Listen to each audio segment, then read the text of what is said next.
बारे में। जो सहारा डेज़र्ट है वो टर्न इनटू ग्रीन हो रहा है। तो अब हम देखेंगे जो सहारा डेज़र्ट है उसके बारे में जो आजकल न्यूज़ चली है, अभी हम द हिंदू को कवर कर रहे हैं कि उसका जो अभी जो डेज़र्ट एरिया है वो ग्रीन लैंडफॉर्म में क्यों कैसे चेंज हो रहा है। तो हम इसके बारे में जानेंगे। पहले हम देखेंगे सहारा डेज़र्ट है कहाँ पे, इसका लोकेशन देखेंगे हम कहाँ है। ये हमारा नॉर्थ अफ्रीका की तरफ है। ये जो हम एरिया देख रहे हैं ये है हमारा पूरा सहारा डेज़र्ट। जितना भी एरिया है अल्जीरिया, लीबिया, इजिप्ट और ये माली, नाइजीरिया, चाड, सूडान, ये सारा एरिया जो है वो हमारा सहारा डेज़र्ट की तरफ पड़ता है। फिर हम बात करेंगे डेज़र्ट इन द वर्ल्ड, जो भी डेज़र्ट हैं पूरे वर्ल्ड में उनके बारे में बात करेंगे। तो एक डेज़र्ट जो हमारा है सहारा डेज़र्ट, जिसके बारे में आज हम बात करने जा रहे हैं। नेक्स्ट है गोबी डेज़र्ट और इसके बाद है हमारा ये अटाकामा और ये पैटागोनिया। फिर उसके बाद ये एक कालाहारी डेज़र्ट है और एक नामीबा। ये सारे डेज़र्ट हैं जो हमें ध्यान में रखने हैं कि ये जो डेज़र्ट हैं उनके बारे में, जो पूरे ऑल ओवर वर्ल्ड में डेज़र्ट बहुत पॉपुलर है। तो इसके जो बारे में हम बात करेंगे कि जो सबसे largest hot desert in the world है वो कौन सा है। तो ये जो सहारा डेज़र्ट है ये वर्ल्ड का सबसे हॉटेस्ट डेज़र्ट है। बड़ा नहीं बोलेंगे बट हॉटेस्ट है। ये थर्ड नंबर पे आता है जो सबसे बड़ा है। और जिसका टेम्परेचर जो दोपहर वाला जो टेम्परेचर होता है इसका वो 50 डिग्री तक पहुंच जाता है दोपहर के टाइम पे। और जो गोबी डेज़र्ट है वो एशिया का सबसे बड़ा है। न पोलर डेज़र्ट जो अंटार्कटिका है वो सबसे बड़ा आइस जो है, एक आइसलैंड है जो बड़ा है सबसे ज़्यादा, वर्ल्ड का सबसे लार्जेस्ट है, जो बहुत ही ठंडा है। ठीक है। उसके बाद Chile Atacama desert in the driest in the world in Antarctica. ठीक है। उसके बाद हम बात करते हैं नामीबा। ये जो नामीबा है डेज़र्ट ये साउथ अफ्रीका में पड़ता है हमारे, जो हमने अभी आपको देखा था ये साउथ अफ्रीका पढ़ाया था, यहाँ पे पड़ता है हमारा। ठीक है। उसके बाद हम बात करते हैं कि जो सबसे पुराना जो है वो 55 मिलियन ईयर सबसे ओल्डेस्ट और सबसे दुनिया का जो वर्ल्ड का सबसे पुराना डेज़र्ट है वो हमारा नामीबा डेज़र्ट है।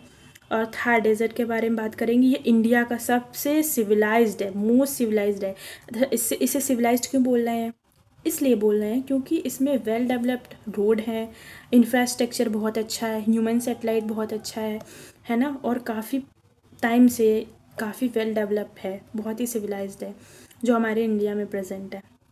ठीक है। तो ये हमारा, हम इस मैप से देखते हैं हमारा ये सहारा डेज़र्ट पड़ता है और हमारा नामीबा, कालाहारी और हमारा गोबी डेज़र्ट। ठीक है। नेक्स्ट हम बात करेंगे कि हमारा जो सहारा डेज़र्ट है वो टर्न कैसे हो रहा है फॉर अ ग्रीन डेज़र्ट में। ठीक है। कैसे हो रहा है टर्न, इसके बारे में बात करेंगे। जो पहले हम सहारा डेज़र्ट के बारे में जानते हैं कि Sahara desert is the largest hot desert in the world. Approximately 9.2 million square kilometre ये एरिया पूरे में एरिया में फैला हुआ है अक्रॉस नॉर्थ अफ्रीका। ठीक है। The Atlantic ocean in the west, red sea in the east, covering part of several country. कौन कौन सी कंट्रीज़ को ये करता है कवर, तो हम इस पर बात कर लेते हैं। ये हमारा अल्जीरिया हो गया, लीबिया, इजिप्ट, मॉरिटानिया, माली, नाइजर, चाड, सूडान, ये सारे एरिया को कवर करता है। देन उसके बाद मोरक्को भी ये इधर साइड में छोटू सा दिख रहा है, ये हमारा मोरक्को पड़ता है। इसका फीचर्स देख लेते हैं कैसे कैसे हैं। फर्स्ट हम क्लाइमेट पे जाते हैं, क्लाइमेट के बारे में देखते हैं। जो सहारा है वो characterise bye extreme temperature.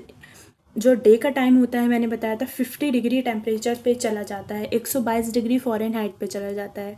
And night time ये टेम्परेचर एकदम ड्रॉप कर देता है। रेनफॉल जो इसका होता है एवरेज 25 होता है सेंटीमीटर पर ईयर होता है। ठीक है। एंड देन इसके बाद इसके लैंडफॉर्म के बारे में हम बात करेंगे। The desert feature diverse landscape, sand भी है, प्लेन है, माउंटेन है, सॉल्टी है ना, काफ़ी सारी चीज़ें हैं। मोरक्को का जो है वो है 250 सबसे ज़्यादा जो मतलब जो इसका लैंड एरिया है वो मोरक्को का है। फ्लोरा और फौना के बारे में हम जानते हैं। इसकी जो कंडीशन है वो बहुत ही बेकार है क्योंकि ये सहारा डेज़र्ट है। ठीक है। सहारा बहुत ही ज़्यादा गर्म है, एकदम हॉट डेज़र्ट है। यहाँ पे एनिमल प्लांट स्पीसीज़, जो यहाँ पे जितने भी एनिमल और प्लांट रहते हैं वो इस इन्वायरमेंट को अडेप्ट कर पाए हैं, जो वही यहाँ पे रह पा रहे हैं। ठीक है। ये और उसके बाद हम बात करेंगे ह्यूमन हैबिटेशन यहाँ का कैसा है। यहाँ पे जो ट्राइब है वेरियस नॉर्डिक ट्राइब है, और इन ट्राइब के बारे में देखते हैं हम। इनका कल्चर और इनका ट्रेडिशन भी बहुत क्लोजली है डेजर्ट के इन्वायरमेंट के।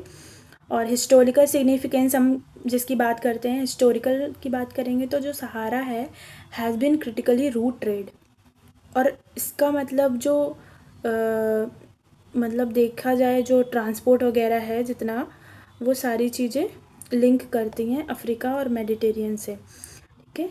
और हम जैसे बात करते हैं एम्पायर, बहुत सिविलाइजेशन पहले के बारे में बात करते हैं। Sahara continuous subject of study ecosystem climate change particularly context of a climate change. पता है जो सहारा डेजर्ट है ना, उसके बारे में ना हम मोस्टली बात ही करते रहते हैं, क्योंकि इतना ज़्यादा पॉपुलर है वो सहारा डेजर्ट, क्योंकि ये बहुत दुनिया का सबसे गर्म बोला जाता है और है भी। लेकिन जब इस बार जो बारिश हुई है यहाँ पे जो सहारा में है, उसमें जो बारिश हुई है वो 400 गुना ज़्यादा हुई है। समझ रहे हैं आप, इतनी बारिश अभी तक नहीं हुई, और ये अभी तक की फ़र्स्ट टाइम की बारिश है जो इतनी ज़्यादा हुई है। अभी तक अभी ऐसी कोई बारिश नहीं हुई है, और जो कई सालों से सबसे ख़तरनाक बारिश हुई है यहाँ पे जो बारिश हुई है। तो बस यही चीज़ें हैं। और सहारा डेजर्ट के बारे में हम बात करते हैं कि ये ग्रीन, सबसे जिस चीज़ के बारे में हमने जो आर्टिकल डाला था कि आखिर है क्या चीज़ें, तो ये चीज़ है कि सहारा ग्रीन कैसे हो रहा है। तो अभी हाल में ही नासा ने एक रिपोर्ट रिवील करी है जिसमें उन्होंने कुछ चीज़ें देखी हैं, तो उस पर बात करते हैं, हम देखते हैं। Second, The Sahara Desert near an uninterrupted brown brand sand scrub across the north third of Africa. Amazon rainforest dense green mass humidity jungle cover northeast South America. But after a strong wind sweep across the Sahara, tiny cloud rise, the air stretch between continent and ties together. Sahara desert की जो report है, exact report के बारे में मैं बात करती हूँ तो ये है, नासा ने पिक शो करी है डेजर्ट की जो येलो से ग्रीन हो रही है। मैं आपको पिक दिखाती हूँ पहले, ये देखिए ये वाला एरिया कैसे था, और ये अब हल्का हल्का ग्रीन हो रहा है। जितना भी जो एरिया है ये पूरा ग्रीन ग्रीन लग रहा है हमारा। इस वजह से बोला जा रहा है कि जो सहारा डेजर्ट है वो ग्रीन हो रहा है, ठीक है। पहले बहुत पहले ये पहले ग्रीन भी था, ऐसा नहीं है कि ये अचानक से हुआ, ये पहले ग्रीन था। फिर उसके बाद जो नासा सैटेलाइट ने इमेज रिवील करी है, उन्होंने बोला extraordinary transformation of the Sahara desert, heavy rainfall turn into typical arid yellow landscape into green patches. Late September part of the desert will have receive time of usually rainfall. तो जो normally dry lake थी, vegetation थे, जो बारिश हुई है, इसकी वजह से थोड़ा सा अभी चेंजेस काफ़ी कुछ आ रहे हैं। ये सारी नासा के रिपोर्ट में रिवील हुई हैं। ये सारी जो पिक्चर्स में आपको शो कर रहे हैं, जितने भी पिक्चर्स आपको शो कर रहे हैं, जो भी दिख रहा है आपको, ये सारा अभी नासा ने भेजा है, ठीक है।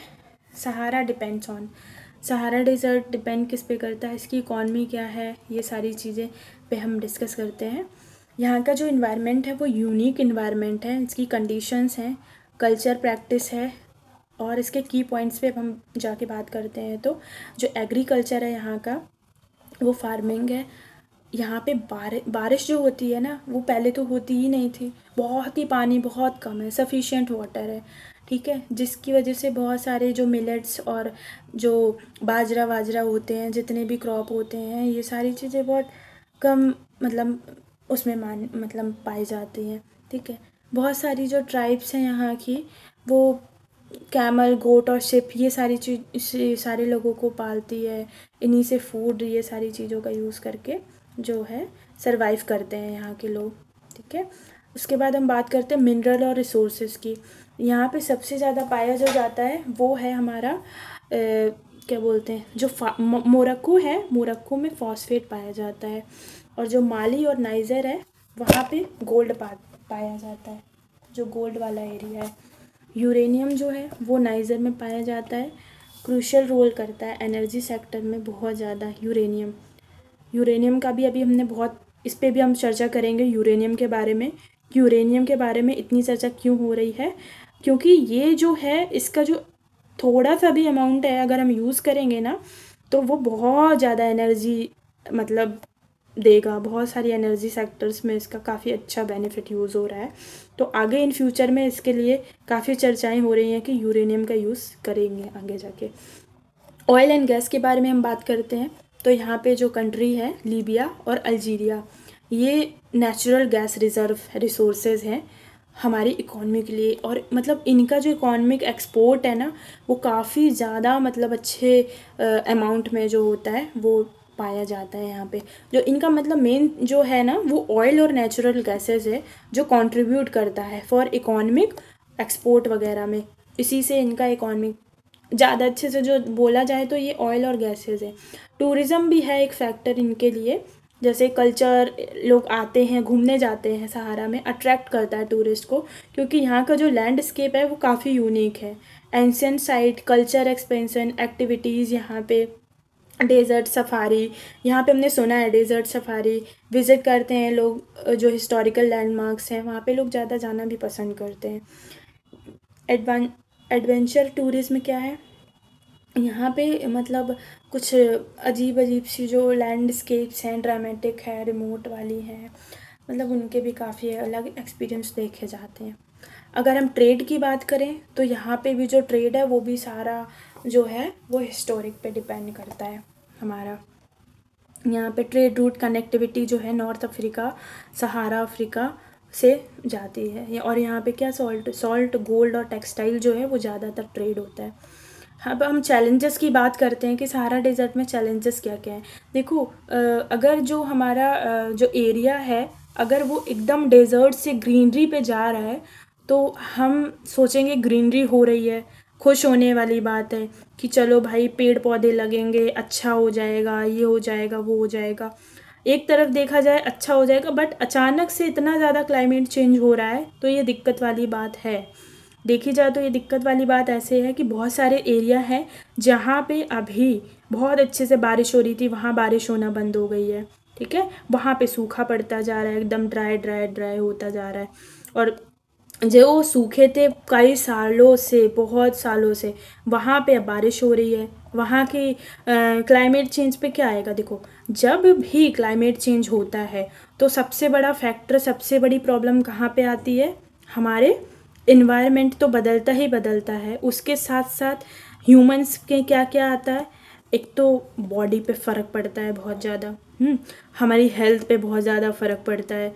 ठीक है, उसके बाद जो हमारे एनिमल मैमल्स ये सारी चीज़ें हैं उन पे भी बहुत बड़ा फ़र्क पड़ता है। देखो जो जो एनिमल इसमें सरवाइव करते हैं किस पे, बहुत ड्राई में, जैसे ये ड्रैगन फ्लाई, ये सारी चीज़ें होती हैं ना। और जैसे ऊँट वगैरह मान लो राजस्थान की मिट्टी में रहते हैं, अब अचानक से बारिश हो जाए, सब कुछ हो जाए, अब ऊँट क्या करेगा, उसको तो बनाया ही है प्रकृति ने ऐसे रेगिस्तान में रहने के लिए, ऐसी जगह पे रहने के लिए। तो काफ़ी फ़र्क पड़ेगा ना, इससे चीज़ों पे बहुत फ़र्क पड़ता है कि अचानक से पहले भगवान जी ने ऊँट को बना दिया और फिर उसके बाद ऐसे ऐसे बारिश हो गई, तो अब जाए तो जाए इंसान कहाँ। और जो लोग इसमें पानी में रहते थे, जैसे हाथी मान लो, इनको तो पूरा केरला वाला रीजन जो है वो साउथ में जितना भी रीजन है, केरला तमिलनाडु मान लो, है ना, जितना भी साउथ वाला एरिया है वहाँ पे पूरा मोस्टली एलिफेंट्स हैं। अब यहाँ मान लो बारिश कम हो जाए, यहाँ बारिश ज़्यादा हो जाए तो पूरा हिल जाएगा, पूरा का पूरा। एक तो फसलें जाएगी, पहले जो हमारा क्रॉप्स हैं वो चली जाएंगी। अगर क्रॉप्स जाएगी फिर इससे देखो हम ऐसे रिलेट कर सकते हैं, बहुत सारी चीज़ें हम पे बात करेंगे। जैसे हमारी, एक सेकेंड हमको देना आप लोग, जैसे कि हमारा फसल गया, हमारी क्रॉप गई, अब क्या होगा, लोगों के पास कुछ खाने को नहीं होगा, क्रॉप ख़त्म हो गई, क्रॉप ख़त्म होने के बाद लोगों को भुखमरी फैलेगी धीरे धीरे। तो एक तो ये हो गया कि इंसान को सरवाइव करने में प्रॉब्लम होगी, दूसरी चीज़ इकॉनमी तो एकदम डाउन हो जाएगी। जो हम जिसकी वजह से हम जो एक्सपोर्ट करते थे, इंपोर्ट होता था, यहाँ से चीज़ें जाती थी आती थी, वो सब बंद। पहले फिर बात होगी कि इंसान ज़िंदा ही रह ले, बहुत बड़ी बात है। तो ये जो जितना भी क्लाइमेट चेंज हो रहा है ये ऐसा नहीं कि बहुत बढ़िया चीज़ है, ना ना ना, चीज़ें बढ़िया कुछ नहीं है। इन्वायरमेंट का यही है कि इसके चैलेंजेस यही हैं। Harsh climate is the limited water resources, large scale agriculture and settlement. Economic development पे भी इसका काफ़ी फ़र्क पड़ेगा। Many region face under development, ठीक है, with limited infrastructure, access to market, conflict होगा। Some areas experience political instability affecting trade and economic growth. ऐसी बहुत सारे प्रॉब्लम्स आएंगी। ये तो सिर्फ मैंने कुछ इशू बताए हैं, बट इसके अलावा भी बहुत सारे इशू हैं जिनके बारे में हम अब आगे बात करते रहेंगे, है ना। तो बस हमारा आज का टॉपिक यही था कि जो सहारा डेजर्ट है वो भी रिसेंट ने नासा ने एक रिपोर्ट दी है कि येलो से एकदम ग्रीन पे चेंज हो रहा है, शिफ्ट हो रहा है। और फिर उसके बाद ये सारी चीज़ें आगे के लिए बताई गई हैं कि ऐसे ऐसे क्लाइमेट चेंज हो रहा है। और यही सारी चीज़ें हम इस पर डिस्कस करते रहेंगे।